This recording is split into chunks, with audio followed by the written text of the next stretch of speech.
Aloha. And in this video, I just want to go over the soul journey.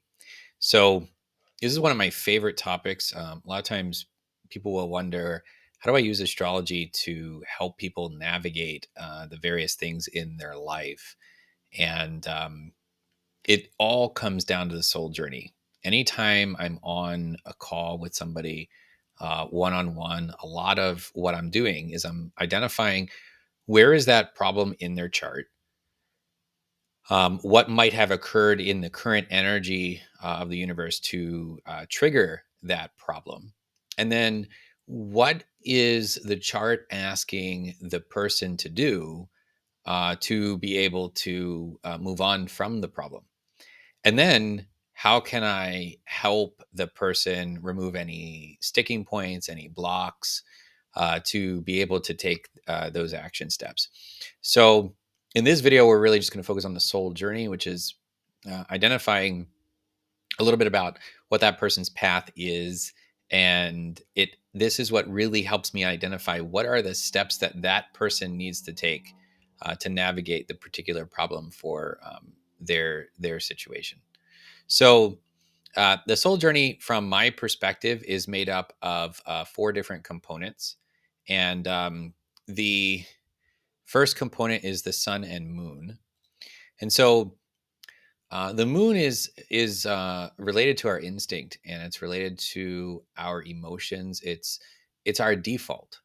A lot of times, people, when they find out about astrology, they identify with a sign. They identify with a zodiac sign. Oh, I'm an Aries. I'm a Taurus. I'm a Gemini. I'm a Cancer. Whatever it is, um, and that's what's called the sun sign. And the sun is actually our potential. It's how we're meant to shine. It's our light. And so our default position is the moon. What we resort to under pressure, under stress, is our moon sign. And growing up as kids, we're more of our moon sign. Okay, the often the lower expression of some of these energies kind of acts out in the form of the moon. Often the problems can come from the sign not living up to its true potential, or the individual operating from the moon instead of the sun. Okay. In a relationship, what I'll help the couples realize is, how does the other person, what's their moon activation like, so that you don't inadvertently trigger your partner's moon, or that you, worse, don't go to the moon together. You're each of your moons, because then that can cause some friction in a relationship. In a business, the moon could actually cause friction or tension, to a point where the person gets in their own way sometimes, and they don't allow sales to occur, and they don't allow the things that need to occur in the business to occur. Whereas tapping into the sun is really where you're going to begin to tap into your potential, your light, and you're going to be able to step out of the moon. You're going to be able to do the things that elevate your spirit to a higher level. And the goal here with the moon sun portion of the soul journey is to blend them, to recognize it's not just to always be in the moon. It's not just to always be in the moon or the sun, because each of those has a higher and lower expression to begin with. Each of those has something where it's helping you grow and where it's getting in the way. And so the goal here is to blend. Obviously, you can't and you don't want to get rid of emotions completely.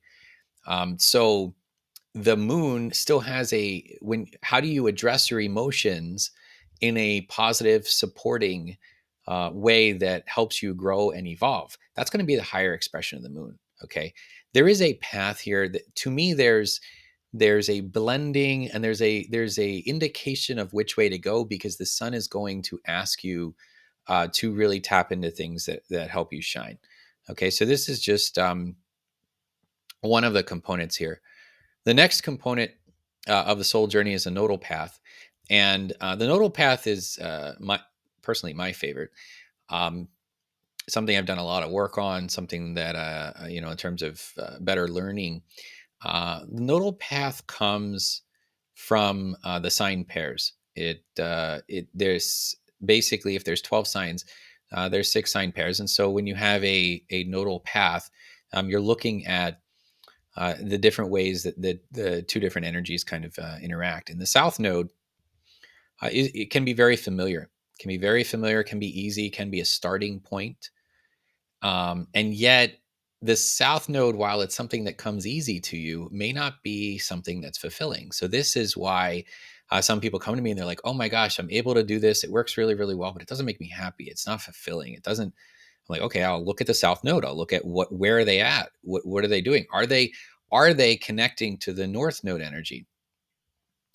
Because in order to connect to the north node energy, I find that you really do need to understand the south node energy. Because the south node energy is going to make the north node energy visible to you. The north node energy can appear like a challenge, but it's that energy that will actually bring fulfillment. Usually, if I tell somebody, here's what the north node is asking you to do, sometimes if they're so unfamiliar with it, they want to reject it.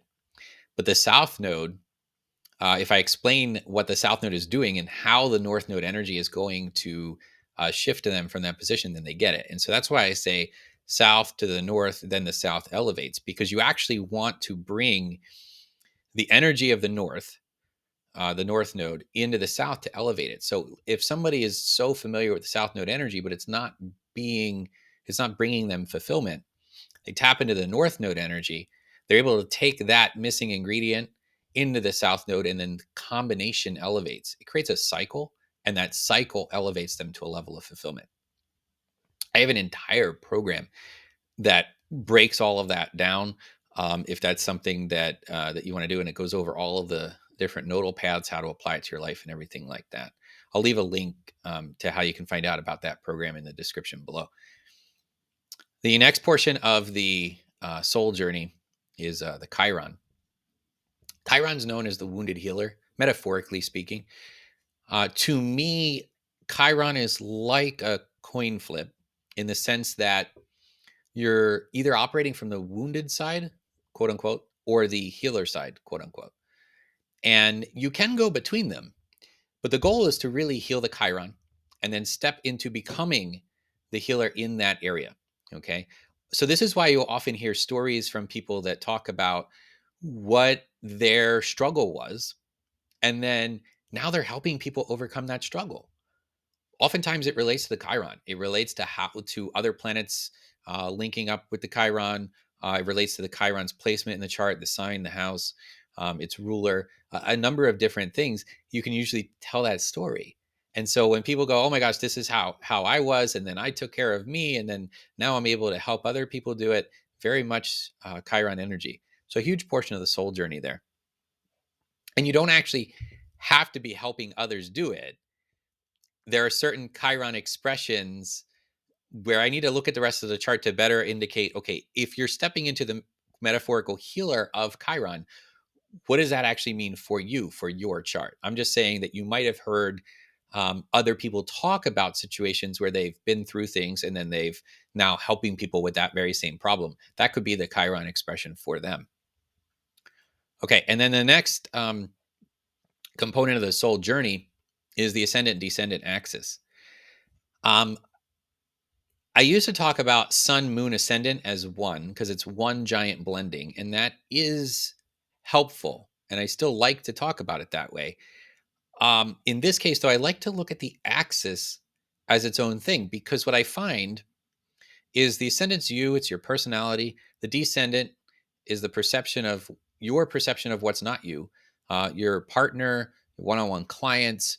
And so what happens here is if somebody only blends who they are into their moon and their sun, and they don't take into account who they're not, they could actually put pressure on the other areas of their life. So for example, if a guy is like, you know what, I'm an entrepreneur, I'm a business owner, I'm going to go build my business, blah blah blah. The career, so they're used to, okay, moon, they're doing what they need to do with their emotions. Sun, maybe they're in a sign that is related to entrepreneurship, like Capricorn or something like that. And then they have their ascendant, they have their identity of who they are, who they perceive themselves to be, really. And then they're blending that and they're like, this is me. But if they don't take into account who they're not, they actually could put pressure on, for example, a relationship. This is why sometimes you'll find people who develop a strong career and then their relationship or their marriage or something like that can be affected can put pressure on it because they're actually not taking into account the descendant, which is the sign on the seventh house, which is also the partner. So harmonizing and relating to the partner as they operate from their own light. So that's why you're taking into account who you're not as well, and harmonizing between the two. Because if you swing the pendulum where you're only harmonizing sun, moon, and ascendant, and you're missing the descendant, then you're probably going to put pressure on some of the other areas of life. Okay, and so this is why I like to separate out ascendant, descendant, and say it's just another component of the soul journey. How are you doing with that axis? I mean, there's a couple of axes in the chart, right? Axes, whatever the plural is. I'm an astrologer, not an English teacher. And so the fourth house to the 10th house, the home and the career, it's another axis. Okay. People sometimes swing one way where they're out in career and they're neglecting their home life, or they're always home and they're neglecting their career, or something like that, right? Depends on what the signs are on the houses, on the house cusps as well. So these are the things that if I'm talking to somebody in a reading, I'm not using the astrological terms as much. I'm just looking at these components and applying it to that person's life. So I'm breaking it down for you a little bit because I'm saying, if you want me to take a look at your chart, give you the English behind it as it applies to you, I'll leave a link in the description below how you can schedule a reading with me, and we can go about doing that. The soul journey is just so critical. It answers and solves a lot of problems, and usually I'm able to just look at it. I'm telling you what my process is. Somebody will bring a problem. I'll look at the chart. I'll figure out where that problem is. I'll look at the energy pattern of it in the chart. Right. If it's something that just showed up, I'll look at where that energy trigger was from a transiting energy perspective. And then I'll look at these things and figure out what the person needs to do to navigate away from it. Somebody could bring me the exact same problem and I'll give them totally different responses because it'll be based on their soul journey. Okay. So this is why if you have a problem you're working through and you're like, why have these other solutions worked for other people and they haven't worked for me? This is why.